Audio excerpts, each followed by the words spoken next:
सभापती महोदय, सन्माननीय सदस्य योगेश टिळेकर साहेबांनी जो मुद्दा मांडला त्याच्यातली वस्तुस्थिती ही 2 टप्प्यामध्ये आहे. काही वस्तुस्थिती ही त्यांनी सांगितलेली खरी आहे. परंतु काही बांधकामांना 8384 असेल किंवा ठराव क्रमांक आणि त्या बाकी सगळ्या गोष्टी असतील त्यांना परवानगी दिलेली आहे.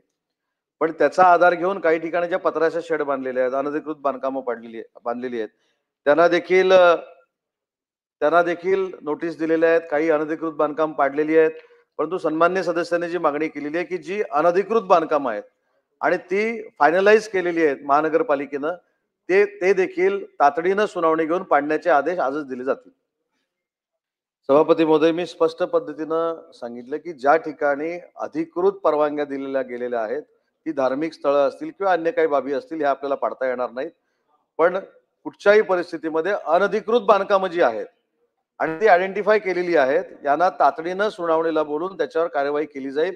मी स्पष्ट पद्धतीने या ठिकाणी सांगितलं. अनधिकृत बांधकामाच्या मागं जर कोण अधिकारी असतील त्यांची देखील चौकशी केली जाईल. पण अधिकृतरित्या 84 सालामध्ये किंवा त्या 84 असेल 85 अशा सालामध्ये जर परवानग्या दिलेल्या असतील तर ती काय अनधिकृत आपण ट्रीट करू शकत नाहीत. ती अधिकृतच आहे. त्याच्यामुळे अनधिकृत बांधकामं जी असतील ती काढण्याच्या संदर्भातले निर्देश आजच दिले जातील. सभापती महोदय, अधिकृत बांधकामाच्या परवानग्या दिल्या जातात. अनधिकृत बांधकामही अशीच काढली जातात.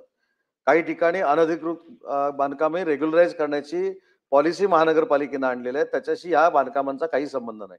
मी सुरुवातीला सांगितलं की जी अनधिकृत बांधकामं आहेत त्यांच्याकडे ज्यांनी दुर्लक्ष केलेलं आहे त्याची चौकशी करू आणि जी अनधिकृत बांधकामं ही 100% निश्चित झालेली आहेत त्याची सुनावणी घेऊन पाडण्याचे निर्देश दिले जातील.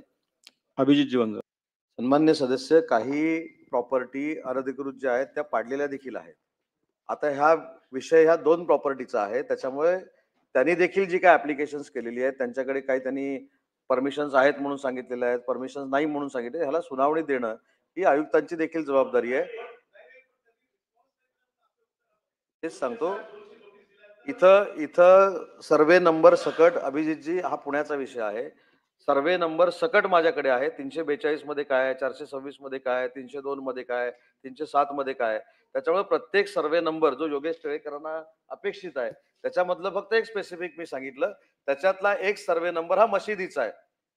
तर मशिदीच्या संदर्भामध्ये अधिकृत परवानगी दिल्यामुळे तिथं कुठचीच कारवाई करता येणार नाही. परंतु ज्या ठिकाणी पाडायची देखील कारवाई करायची होती ती देखील महानगरपालिकेनं काही ठिकाणी केलेली आहे. म्हणजे केली नाही अशातला भाग नाही.